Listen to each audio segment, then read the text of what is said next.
Hello everyone. तो आज हम एक्सरसाइज 1B का लास्ट एग्जांपल जो कि एग्जांपल नंबर 18 है उसको सॉल्व करने जा रहे हैं। तो देखते हैं क्वेश्चन क्या है। क्वेश्चन है so that any number of the form 6 power n where n belongs to natural number can never end with the digit 0। ठीक है, तो इस क्वेश्चन में हमको एक मैथमेटिकल एक्सप्रेशन दिया है 6 पावर n, ठीक है, जहां पे n कोई भी नेचुरल नंबर है, ठीक है, where n belongs to natural number, ठीक है। और नेचुरल नंबर स्टार्ट कहां से होता है? 1 से 1 2 3 जितने सारे काउंटिंग नंबर्स होते हैं सबको क्या बोलते हैं? नेचुरल नंबर बोलते हैं। तो क्वेश्चन हमको ये बोल रहा है कि अगर हम n के जगह पे कोई भी नेचुरल नंबर रखते हैं तो 6 के पावर n का जो भी वैल्यू आएगा वो वैल्यू 0 से एंड कभी नहीं करेगा। इसी को प्रूफ करना है, ठीक है। इसको हम एग्जांपल से भी समझ सकते हैं। जैसे फॉर एग्जांपल अगर हम n के जगह पे 1 रखते हैं तो 6 पावर 1 क्या हो जाएगा? 6। अगर हम n के जगह पे 2 रखते हैं तो 6 पावर 2 क्या हो जाएगा? 36। अगर हम n के जगह पर 3 रखते हैं तो ये हो जाएगा 216। अगर हम n के जगह पर 4 रखते हैं तो ये हो जाएगा 1296। जस्ट वैसे ही आगे बढ़ते जाएगा, ठीक है। तो यहाँ पर हम देख पा रहे हैं कि यहाँ पर हम n के जगह पे कोई भी नेचुरल नंबर रख रहे हैं तो 6 के पावर n का जो भी वैल्यू आ रहा है वो वैल्यू 0 से एंड नहीं कर रहा है, ठीक है। यानी कि उसका जो यूनिट प्लेस का डिजिट है वो 0 नहीं है। यहाँ पर हम देख पा रहे हैं क्या है? केवल 6 है। आ रही बात समझ में? तो ये ध्यान में रखेंगे। तो यही बात हमको प्रूफ करना है कि अगर हम n के जगह पे कोई भी नेचुरल नंबर रखते हैं तो जो भी 6 के पावर n का वैल्यू होगा वो 0 से एंड नहीं करना है। यही प्रूफ करना है, शो करना है। अब कैसे करेंगे बहुत ध्यान से देखेंगे। तो ये जो क्वेश्चन है जस्ट पिछले वाले क्वेश्चन का सिमिलर है। वहां पे 4 के पावर n था, यहाँ पे 6 के पावर n है। तो वहां पे हम डिस्कस किए थे कि कोई भी नंबर्स जो कि 0 से एंड कर रहा है उसके प्राइम फैक्टर्स 2 और 5 दोनों ही होना चाहिए, ठीक है। हम एग्जांपल से भी समझे थे कि अगर कोई भी नंबर्स जो कि 0 से एंड कर रहा है उसका प्राइम फैक्टर्स 2 और 5 दोनों ही होना चाहिए, तभी जाके वो 0 से एंड करेगा। जैसे फॉर एग्जांपल अगर हम यहाँ पे कुछ नंबर्स ले रहे हैं जो कि 0 से एंड कर रहा है 10 20 30, ठीक है। तो अगर हम इसका प्राइम फैक्टरेशन करके प्राइम फैक्टर्स के प्रोडक्ट के फॉर्म में लिखेंगे तो ये हो जाएगा 2 × 5।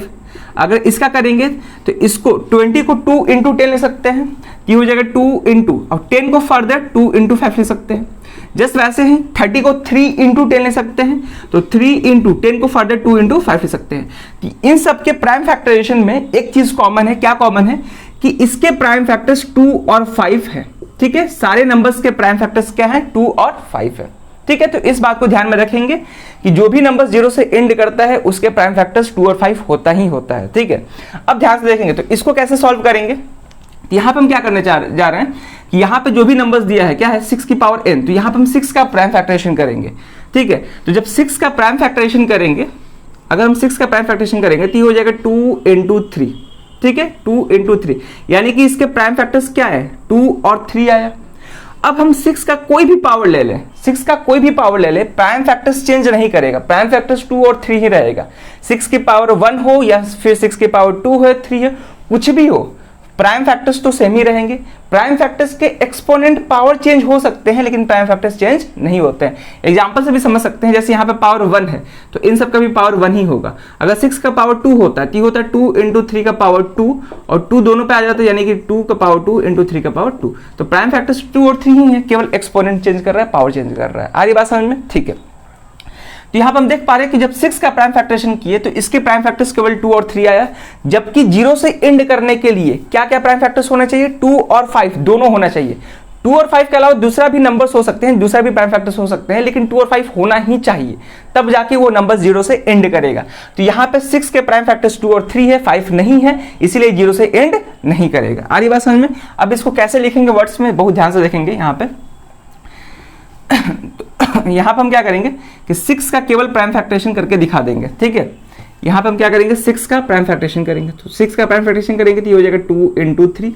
तो जस्ट वैसे अगर 6 की पावर n का भी प्राइम फैक्टरेशन करेंगे तो ये हो जाएगा 2 × 3, लेकिन पावर n हो जाएगा, ठीक है। तो इसको हम further 2 power n × 3 power n भी लिख सकते हैं, ठीक है। अब इसको कैसे लिखेंगे? तो लिखेंगे यहां पे कि since we know that numbers ending with 0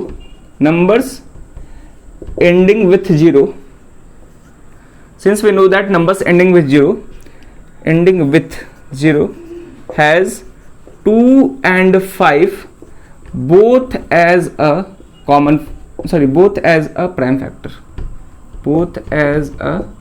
prime factor, ठीक है। लेकिन यहां पे लिखेंगे but in the above prime factorization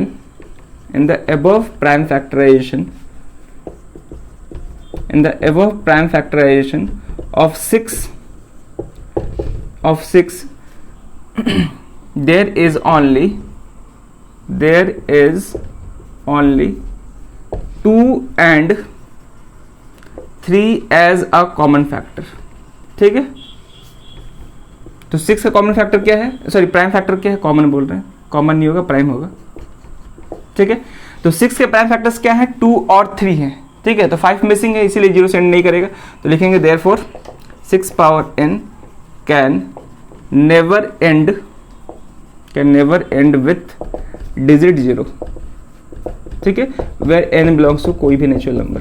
ठीक है, तो इस तरह से इस क्वेश्चन को सॉल्व करना था, और ये क्वेश्चन और ये जो एग्जाम्पल है इस एक्सरसाइज का लास्ट एग्जाम्पल है, और नेक्स्ट वीडियो से हम इस एक्सरसाइज के क्वेश्चंस को सॉल्व करेंगे। ठीक है, तो आसान क्वेश्चन था ये। ठीक है, इसके पिछले वाले जो क्वेश्चन था 4 की पावर 1 n उसका जस्ट सिमिलर है। ठीक है, तो क्वेश्चंस को प्रैक्टिस करते रहिए, अगर कहीं भी दिक्कत है जरूर उसको कमेंट करें। ठीक है, तो चलिए फिर इस वीडियो में ये क्वेश्चन रखते हैं, अब मिलते हैं नेक्स्ट वीडियो में नए क्वेश्चन के साथ। Thank you.